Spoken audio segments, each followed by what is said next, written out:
Steenvoorde. Donc voilà, défaite du SCA, 3-2 à Steenvoorde. Steenvoorde qui avait gagné le premier match 4-0 à l'extérieur à Outreau lors de la première journée de championnat. Les deux buts abvillois marqués par Victor Postel, les deux buts sur penalty. Alors, j'ai eu les confidences de Mathieu. Donc, le SCA a fait une très bonne entame de match, très bonne première mi-temps, bien en place, à contre-vent. Et surtout, Mathieu était content parce qu'il avait retrouvé les valeurs qu'ils avaient un peu perdues contre nos gens, c'est-à-dire des valeurs de solidarité et de combativité. Et donc, très bonne première mi-temps, il tourne à 0-0.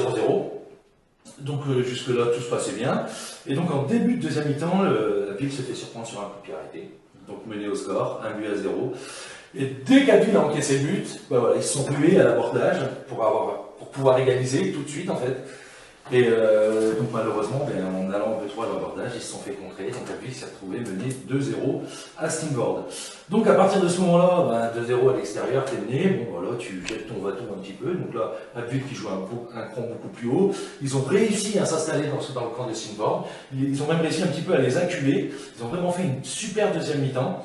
Et ça a payé vu qu'ils ont obtenu deux pénaltys en 5 minutes. Les deux pénaltys transformés par Victor Postel. Donc le SCA se retrouve à 2-2.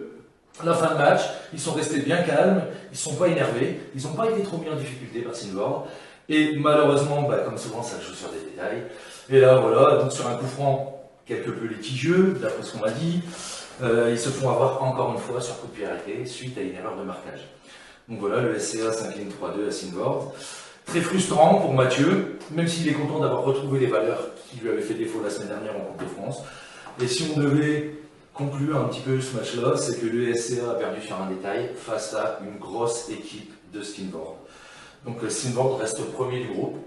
Et on savait que ça allait être un peu le match test pour le SCA. Bon voilà, 3-2 à l'extérieur, avec le contenu qui est pas trop mal, où tu te fais avoir sur des détails. N'oublie pas que l'équipe elle est jeune. Donc voilà, je pense qu'il y a quand même moyen de s'appuyer, de capitaliser sur ce résultat-là dans le contenu, même si au niveau comptable, bien sûr, la défaite. Et ça n'arrange pas le club. Prochain match du SCA recevra en championnat le pays de Cassel. La B du SCA qui recevait Montière. Victoire de la B du SCA 4-0. But de Charles-Henri Legris encore. Valentin Renoir aussi, je crois qu'il avait aussi marqué la semaine dernière. Et un doublé de Valentin Pavie.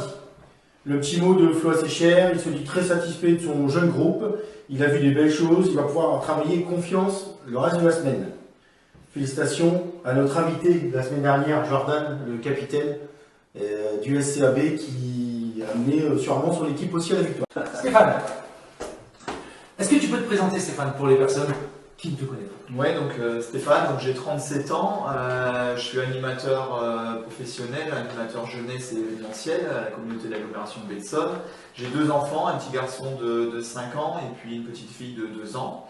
Donc j'étais formé à l'Amiens SC, j'ai fait toutes mes classes en tant que jeune là-bas, j'ai évolué aussi 4 saisons en senior en CFA2. Et puis après, je suis passé par Abbeville pendant de longues années, près de 8 à 9 ans, il me semble. Un bref passage à Arondel et puis 2 ans et demi à Aix-sur-Somme. Et puis actuellement, je suis entraîneur-joueur de la JS Mianet Moyenne-Ville. Depuis, j'entame ma 5e année. Justement, est-ce que tu as reçu, suite à ça ou même avant, des propositions d'autres clubs?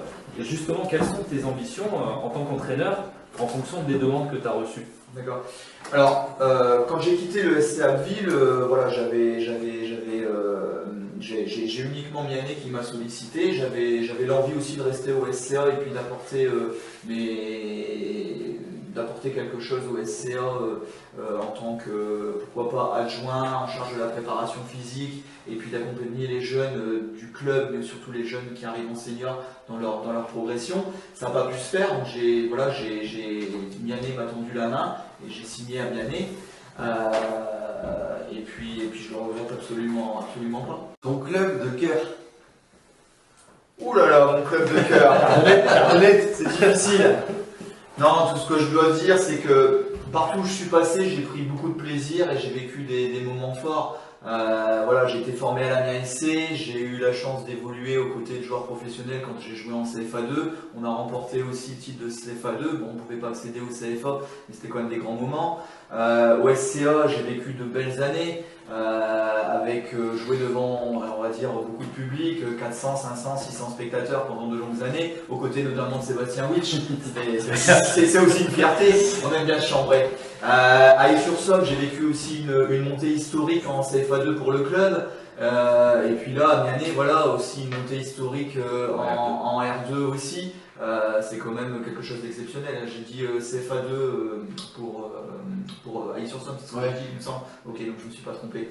Donc voilà, donc vraiment beaucoup de bons moments dans les différents clubs dans lesquels je suis passé. Après, évidemment, le SCA, c'est là où j'ai passé quand même en senior le plus grand, enfin le plus longtemps possible. Ouais, voilà. Donc le SCA reste ton club de cœur. Point. Oui, je dirais le SCA et puis l'Amiens SC parce que c'est quand même eux qui m'ont formé, qui m'ont beaucoup apporté. Après, voilà, le passage à Aix-sur-Somme, il restera aussi un souvenir exceptionnel et la découverte d'un club familial. Et puis l'histoire avec Mianet n'est pas terminée. Stéphane, qui est selon toi le joueur à suivre dans l'ensemble des championnats pour la saison 2020-2021, hors un joueur de ton club? D'accord. Bon, évidemment, j'ai pas l'occasion d'aller sur les terrains voir beaucoup d'autres matchs que les matchs de Mianet et les confrontations directes. Cependant, après la période du confinement et les premiers matchs amicaux, j'ai eu la chance d'aller voir 2 fois le SCA parce que je jouais contre des concurrents directs contre qui je vais jouer cette année en championnat. Et à 2 reprises, j'ai trouvé le petit Sean Belvalette qui m'a montré quand même qu'il avait un gros potentiel. Pour devenir peut-être un joueur, s'aguerrir peut-être pour pouvoir évoluer, s'aguerrir en R1, mais pourquoi pas peut-être aussi pouvoir aller jouer plus haut, parce que voilà, il a vraiment des qualités techniques en tant que défenseur et latéral gauche qui sont un petit peu, selon moi, au-dessus de la moyenne. Et puis c'est un chien, il charogne, il a une bonne lecture du jeu, il anticipe les choses. Et ouais, il m'a impressionné. Après, je l'ai vu évoluer que 2 fois. Mais sur ces 2 fois-là, j'ai trouvé qu'il était très très intéressant et donc joueur à suivre pour moi. Ouais, on en entend souvent parler de ce petit joueur-là, donc qui est au SCA et qui fait une belle prestation. Stéphane, puisque tu as été le joueur SCA de Ligue, qui est Paul Delic? Ouh là là, quelle question. Paul Delic. Personne n'est préparé à ça. Bon, disons que je pense que c'est voilà, c'est de longue date et ça devait être peut-être, je vais dire, un des premiers présidents qui a réussi au club. Mais pas mal, un premier président. Bon, je pense que ça devait être une figure emblématique d'Abbeville qui a donné son nom. À la base, c'était pas un terrain privé, c'est ça? Ouais, c'est on figure, a des bouts. une figure de la municipalité, travaille à la Aussi, mairie, aussi, c'est ça? aussi. Bon, ça va, je suis bon. Vous Là. êtes pas mal. Alors, donc je vais vous reprendre vite fait, puisque je dois faire plus court apparemment. Donc ce jeune homme, né dans le Pas-de-Calais en 1885, est arrivé joueur de foot. Donc il était joueur de foot, donc d'abord il a été champion de France avec le lycée d'Amiens, champion de France scolaire avec le lycée d'Amiens. Et puis après, donc, il est arrivé sur Abbeville. Donc c'est un grand sportif, course à pied, voilà, champion de Picardie aussi en 1500 mètres en 2006. Finalement, après la première guerre, donc en 1918, il devient conseiller municipal et devient également le président du SCA, donc le Sporting Club Abbeville. À l'issue donc c'est déjà une première réponse. À l'issue de la première AG, donc 1919, il propose de faire un grand complexe multisport pour tous les sportifs du SCA. Donc voilà, donc avec l'aide des commerçants, des industries et de la municipalité, ils trouvent un terrain et en construisent le stade comme on le connaît d'ailleurs aujourd'hui, à quelques équipements près. Donc il est l'association SCA, donc ça c'est important, devient finalement le propriétaire. Donc c'est ce qui se faisait d'ailleurs partout en France, le Sporting Club devenait propriétaire. Donc le terrain est inauguré en 1922. Et là, c'est important. Aujourd'hui, je vous propose ce sujet parce que c'est le 24 septembre 1922. Voilà, donc c'était l'anniversaire, 98e anniversaire il y a quelques jours.